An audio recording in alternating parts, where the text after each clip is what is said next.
विघ्नहर्ता श्री गणेश, श्री गणेश, श्री गणेश। बस बस।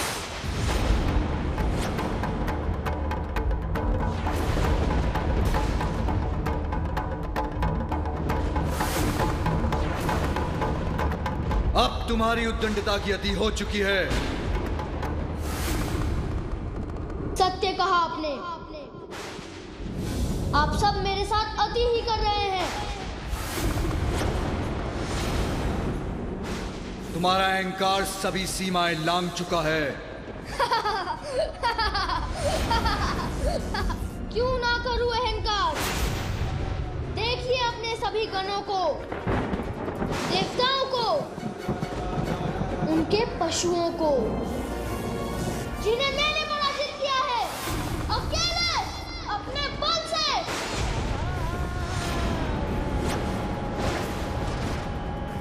मुझे तो इस बात पर भी आश्चर्य है कि आप यहाँ आए।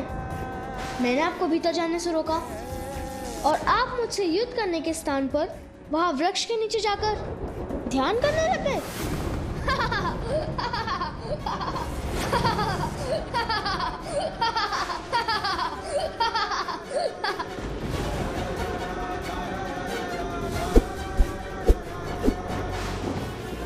और जब आप विश्राम कर रहे थे तो आपने इन सभी को भेज दिया मुझसे युद्ध करने, जिसमें मैंने इन सभी को परास्त किया। इससे तो आप प्रारंभ में ही मान जाते। मैंने तो तभी कह दिया था कि मैं किसी भी अवस्था में आपको रेखा के आगे नहीं जाने दूंगा।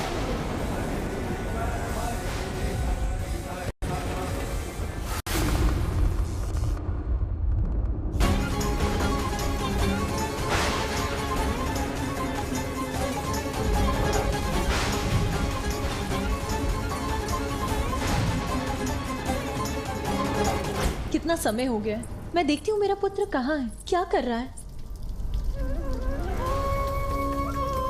अखंड ज्योति की लौ इतनी तीव्र हो गई है, अवश्य इसका घृत समाप्त हो रहा है।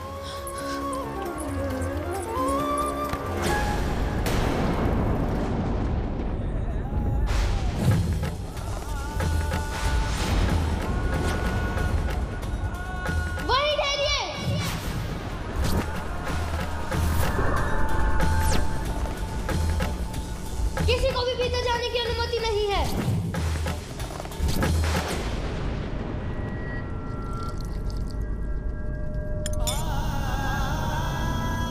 अखंड ज्योति तो शुभता का प्रतीक है, ये सदा प्रज्वलित रहे, इसके प्रति मुझे सहज रहना चाहिए।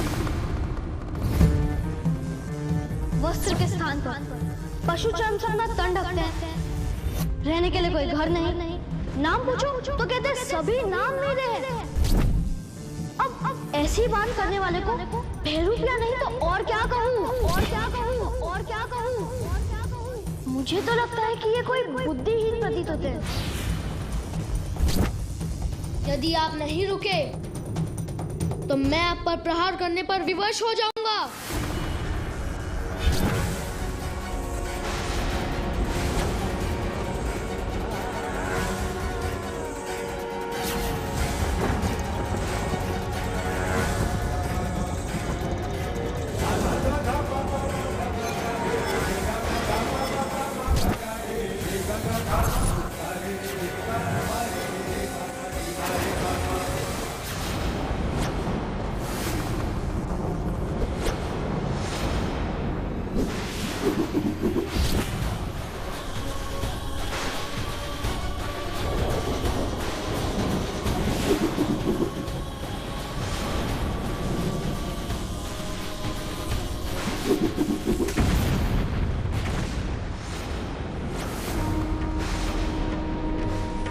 मेरा दंड भस्म कर दिया इन्होंने। कैसे? ये तो वही भस्म है जो इनके डमरू बजाते ही इनके देह से निकला था। आपने मुझसे वो छीनने का दुस्साहस किया है जो मुझे मेरी माँ ने दिया था। अब उसका परिणाम भुगतने के लिए तैयार हो जाइए।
प्रचंड दिव्य त्रिशूल तो मेरी ओर ही बढ़ता आ रहा है।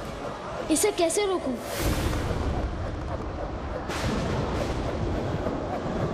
मुझे बताइए माँ, मैं आपके सभी दुख मिटा दूंगा। मुझे तो एक ही दुख है, मैं जिन पर भी अपना स्नेह न्यौछावर करती हूँ वो सभी मुझे छोड़कर चले जाते हैं। माँ, मैं आपको छोड़कर कभी कहीं नहीं जाऊंगा। आज मुझे अपने मातृत्व की पूर्णता का सुखद आभास हो रहा है। माँ, अब मैं आपकी रक्षा के लिए पूर्णतः तैयार हूँ। अब मैं किसी का भी सामना कर सकता हूँ। मैं स्नान करने जा रही हूँ, स्मरण रहे किसी को भी भीतर मत आने देना। मैं वचन देता हूँ माँ, किसी को भी भीतर आने नहीं दूंगा।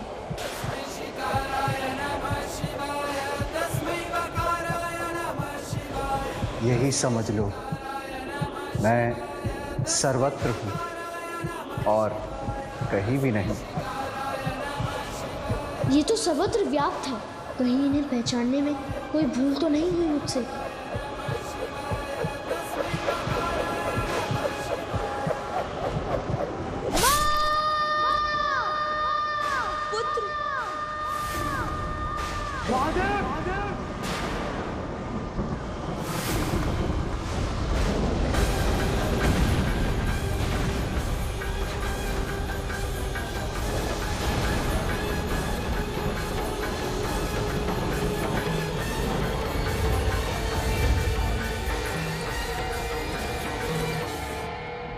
मेरे मन में किसी अज्ञात अनिष्ट की आशंका क्यों घर करती जा रही? कितनी विचित्र बात है। ये सभी दीपक स्वतः ही बुझ गए।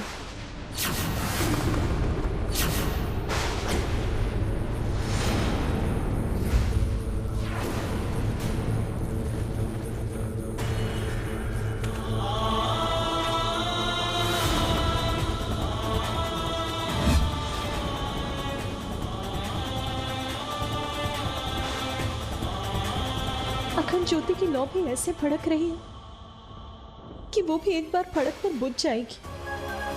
अभी तो इसमें बहुत दृढ़ शेष है, फिर ऐसा क्यों हो रहा है?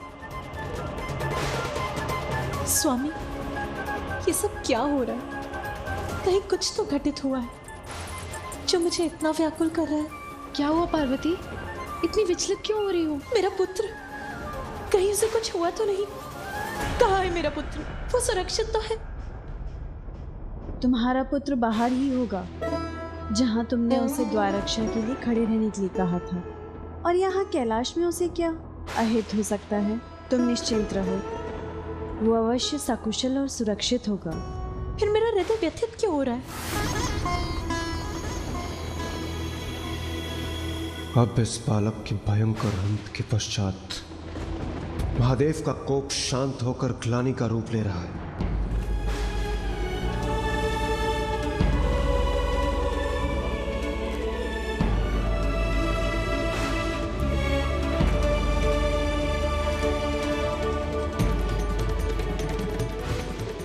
मैं क्या कर रहा हूँ और उसका क्या कारण है, ये आपको क्यों बताऊं? इतने समय से सभी को यही समझा रहा हूँ कि मैं अपनी माँ की ही बात सुनता हूँ और उनका आदेश कदापि नहीं टल सकता। अब तो मृत्यु भी मुझसे पराजित हो गई।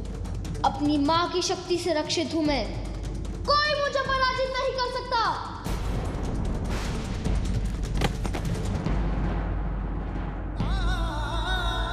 घोर अनर्थ हुआ है, किंतु अहंकार का परिणाम भीषण ही होता है।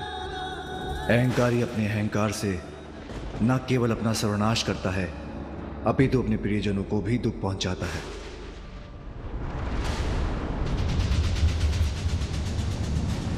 अनर्थ, घोर अनर्थ हुआ है ये। इतनी अल्पायु में इतने कोमल सुकुमार पार्वती पुत्र का इतना भयंकर अंत हुआ है। कितना अपार कष्ट हुआ होगा उसे, और अब देवी पार्वती पर क्या बीतेगी? माता का दुख तो मुझे भी व्याकुल कर रहा है। देवी पार्वती, तुम्हें होने वाली अपार पीड़ा की कल्पना मात्र से ही अत्यंत दुखी हूँ। तुम्हारे हृदय को होने वाली असीम पीड़ा की कल्पना से आहत हूँ मैं।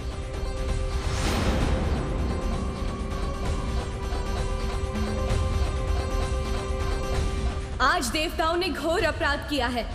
अपने दम के कारण एक अबोध बालक से संघर्ष कर उसे इस अवस्था में पहुंचा दिया। अपने इस कृत्य के लिए देवताओं को दंड अवश्य मिलेगा। ये क्या अनर्थ कर दिया आपने। आप तो देवराज हैं, आपको तो स्थिति संभालनी चाहिए थी, किंतु आपने तो अग्नि में खिंच डालने का ही कार्य किया, जिसका परिणाम इतना भयंकर हुआ। ये उचित नहीं किया आपने। जो हुआ वो अनुचित था। सभी सीमाओं का उल्लंघन किया है आप देवताओं, उसका परिणाम आप सभी को भुगतना ही होगा। असत्य है, ये असंभव है। ऐसा कदापि नहीं हो सकता देवी। आपकी कुदृष्टि कुछ भी कर सकती है, और ये भी आप ही की कुदृष्टि के कारण हुआ है, किंतु परिणाम आपको ही नहीं सभी देवताओं को भुगतना होगा।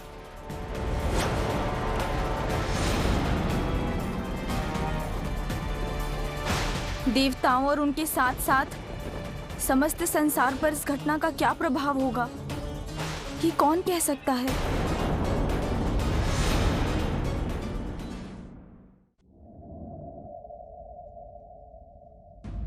इन दियों का स्वतः ही बुझ जाना किसी बड़े अशुभ का संकेत क्यों प्रतीत हो रहा है मुझे।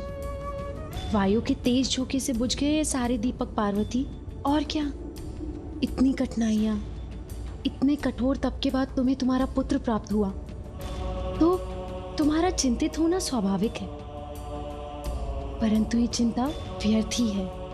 इस चिंता को त्याग दो। हाँ, और अभी कुछ ही समय पूर्व तो तुमने उसे द्वार रक्षा के लिए बाहर नियुक्त किया था, और यहाँ कैलाश में उसका क्या अहित हो सकता है भला। फिर तुम्हारे द्वारा दिया गया दिव्य दंड तो उसकी रक्षा कर ही रहा है ना, इसलिए अपनी चिंता त्याग दो। और इन सारे बुझे हुए दियों को हम पुनः ही प्रज्वलित कर लेंगी, है ना? और इसी बीच तुम स्वयं अपने पुत्र को देखाओ, तब तुम्हारी चिंता स्वतः दूर हो जाएगी। उचित है? चलो विजय।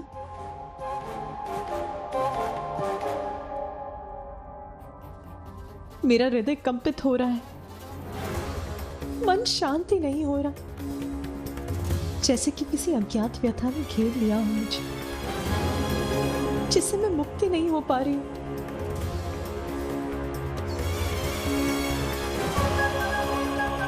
जया विजया उचित कह रही हैं। मुझे स्वयं जाकर अपने पुत्र को देख लेना चाहिए, तभी आश्वस्त हो सकूंगी मैं।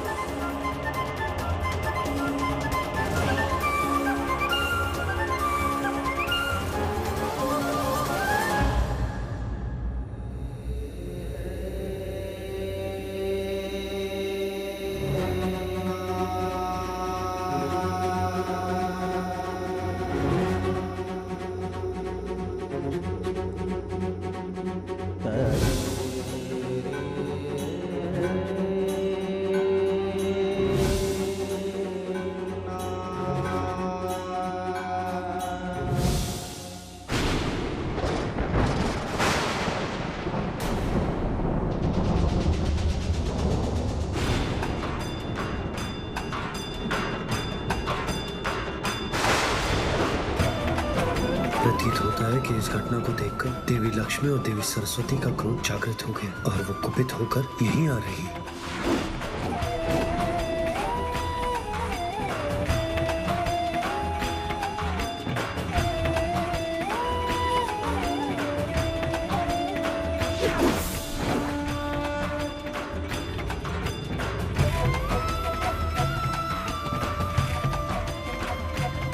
सभी देवियां यहाँ आ गई और सबके मुख पर इतना अपार क्रोध झलक रहा है।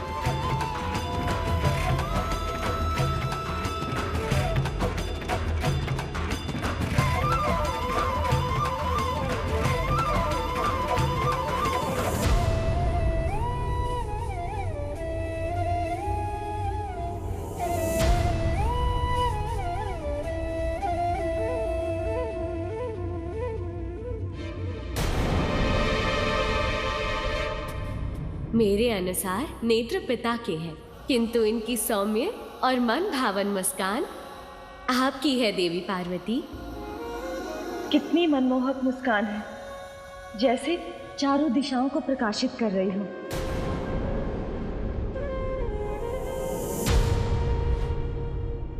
अब मन शांत हो गया आप सभी देवताओं का?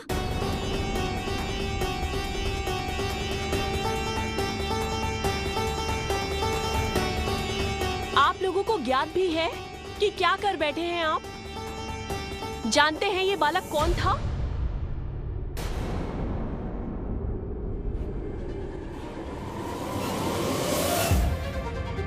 ये देवी पार्वती का पुत्र था।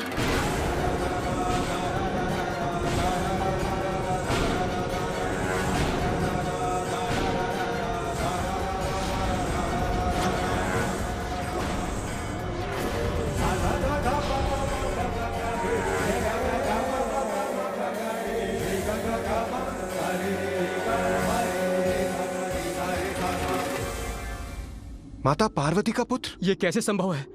महादेव तो स्वयं भी बंदी थे। गजासुर के उदर में।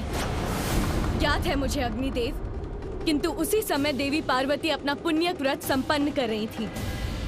उन्होंने पुण्यक व्रत पूर्ण कर मेरे स्वामी श्री हरि से पुत्र प्राप्ति का वरदान प्राप्त किया था। आपने दृढ़ता और निष्ठा के साथ पुण्यक व्रत पूर्ण किया।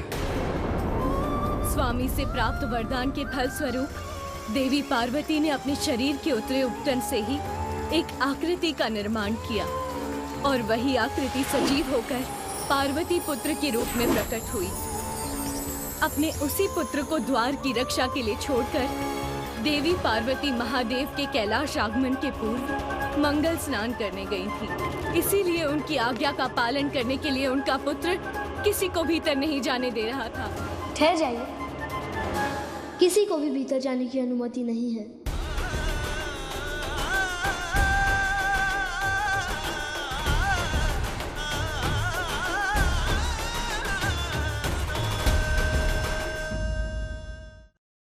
किंतु आप सभी ने देवता होते हुए भी इतनी सी बात को इतना बड़ा बना दिया कि उस बालक को अपने प्राणों से ही वंचित होना पड़ गया। नंदी, मैं तुम्हें अपने व्रत स्थल की रक्षा का दायित्व देती हूँ। मेरा व्रत पूर्ण होने तक यहाँ किसी का प्रवेश नहीं होना चाहिए। तो आज्ञा माता।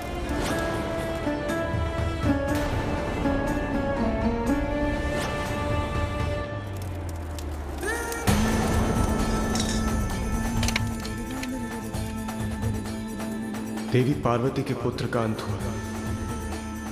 बहुत ही बड़ा अनर्थ हो गया हम सबसे। जो हुआ वो अनर्थ था, किंतु जो अब होने जा रहा है उसका आप सब अनुमान भी नहीं लगा सकते। आप सबके द्वारा उसे उत्तेजित कर उसकी उद्दंडता को बढ़ावा देना देवी पार्वती के प्रिय पुत्र के वध का कारण बना। आप सभी देवता इसके दोषी हैं और शीघ्र ही देवी पार्वती यहाँ अवश्य पहुंचेंगी। और जब यहाँ पहुंचने पर उन्हें ज्ञात होगा कि इतने वर्षों की कठोर तपस्या के बाद जिस पुत्र की उन्हें प्राप्ति हुई थी, आप लोगों से युद्ध में उसका अंत हुआ है, तो उनकी क्रोधाग्नि जागृत होगी। तब उसके भीषण परिणाम का सामना आप सभी कैसे कर पाएंगे? बोलिए देवराज। आदि शक्ति का क्रोध अर्थात सृष्टि का विनाश। देवी पार्वती के क्रोधाग्नि को शांत करने की क्षमता है किसी में? उनके क्रोध से किसी का भी बचाव संभव नहीं।